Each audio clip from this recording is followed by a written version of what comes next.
May isang batang lalaki na nagngangalang Tomas. Siya ay 10 taong gulang lamang pero kilalang kilala na siya sa pagiging malikot at mapangahas. Ang sabi ng mga nakakakilala sa kanya, si Tomas ay walang kinatatakutan. Hindi siya takot sa dilim, hindi rin siya takot sa mga kwento ng multo at lalong hindi siya takot sa mga kwento ng duwende. Isang hapon, habang naglalaro siya sa bakuran, naghahanap siya ng matibay na kahoy para sa bago niyang tirador. Sa paghahanap niya, napadpad siya sa isang pinakamatandang puno sa baryo, isang malaking puno ng balete na ang mga ugat ay parang mga galamay at ang mga dahon ay nagsasayaw kahit walang hangin. Nang mapansin niyang malapit na siya sa puno, bigla siyang napatigil dahil naalala niya ang sabi ng kanyang mama. "Tomas, iwasan mo ang punong yan. May nakatira diyang maliliit. Hindi sila basta-basta." Pero hindi nakinig ang bata. Lumapit siya at napansin ang isang maliit na butas sa ugat, parang pinto. Ngunit sobrang liit. Sa halip na umalis, napangisi si Tomas na parang may masamang binabalak. "Ano kayang meron dito?" sabi niya sabay dukot ng kamay niya papasok. Hinipon niya ang loob. May mga maliliit na bato, parang mga gamit, at isang bagay na tila kumikislap. At doon niya narinig ang parang maliliit na yabag, at kasunod noon ay ang maiikling boses na galit. "Anong ginagawa mo sa bahay namin?" Dahil doon ay biglang napaatras si Tomas, dahil mula sa likod ng isang malaking ugat, lumabas ang 3 duwende. Maliit, kulay berde ang balat at parang may alikabok ng liwanag sa katawan. Ito pala ang kanilang pinuno, nakasuot ng pulang kapa at lumapit sa kanya sabay wika. "Tao ka at ginulo mo ang aming tahanan." Nanginginig si Tomas sabay wika. "Pasensya na po, hindi ko po sinasadya." Ngunit hindi siya pinakinggan ng pinuno.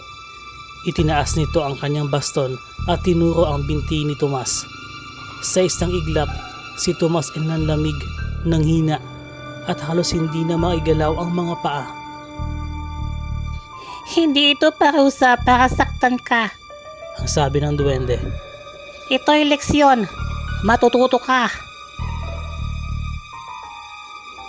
Nang gabing iyon, halos hindi makatulog si Tomas. Parang laging pagod ang kanyang mga binti. Kahit anong masahe ng ina niya, hindi gumagaling. "Anak, ano bang nangyari sa'yo?" tanong nito. Hindi makapagsinungaling si Tomas. "Ma, nagulo ko po yung balete. May lumabas pong mga duwende."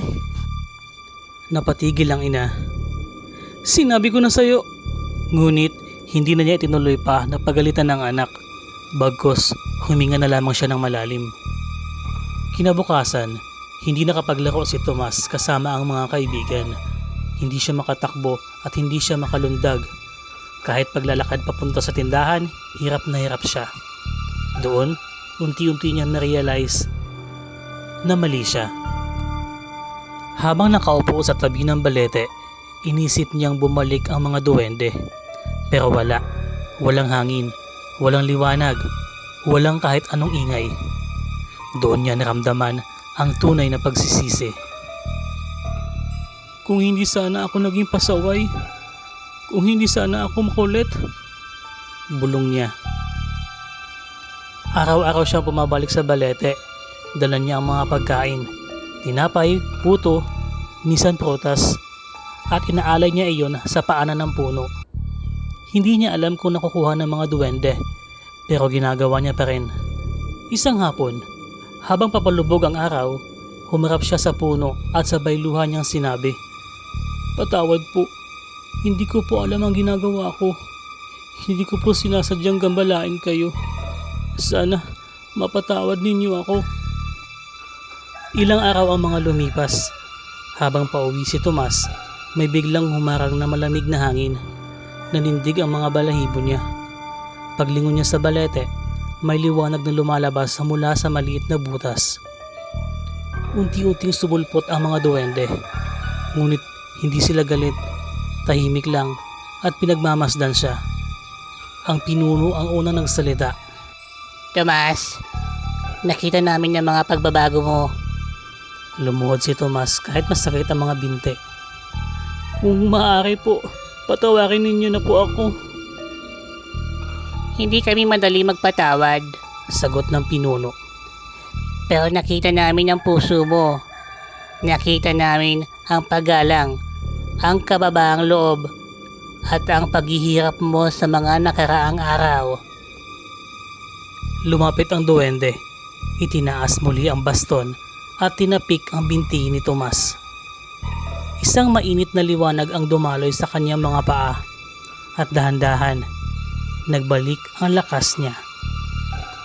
Napatayo siya agad. Wala ng sakit, wala ng panghihina. Maraming salamat po. Saad ni Tomas. Ngunit inilapat ng pinuno ang kanyang kamay sa hangin para siya nagpapaalala. Huwag mong kalilimutan ang aral, iho. Sabi nito. Ang kalikasan ay may mga bantay. May mga tirahang hindi para sa inyo. At kung hindi kayo magiging maingat, ang kaparusahan ay laging nandiyan. Dahan-dahang naglaho ang mga duwende hanggang walang natira kundi ang malamig na simoy ng hangin at ang tunog ng mga dahon.